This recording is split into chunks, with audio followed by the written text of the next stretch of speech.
Les institutions religieuses restent essentielles comme espace pour l'évangélisation des jeunes.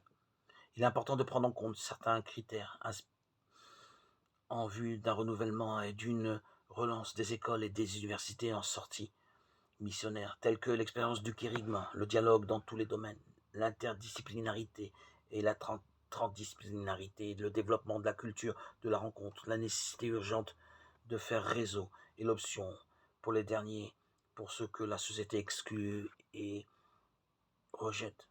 Également est important la capacité à intégrer les savoirs du cœur, des mains et de la tête. Nous ne pouvons pas séparer la formation spirituelle de la formation culturelle. Nous rêvons de développer pour les jeunes des espaces pour une meilleure culture.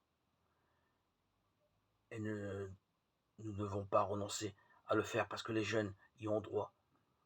Et aujourd'hui, en particulier, le droit à la culture signifie protéger la sagesse, c'est-à-dire un savoir humain et humanisant. On est trop souvent conditionné par des modèles de vie banals et éphémères qui poussent à courir après le succès à bas prix, discréditant le sacrifice, inculquant l'idée qu'étudier ne sert à rien si cela n'apporte pas tout de suite quelque chose de concret.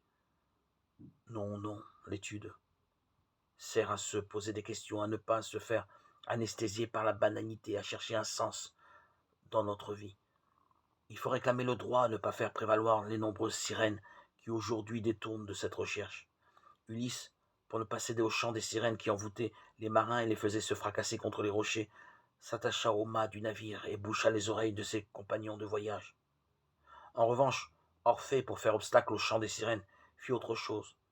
Il entonna une mélodie plus belle qui enchanta les sirènes.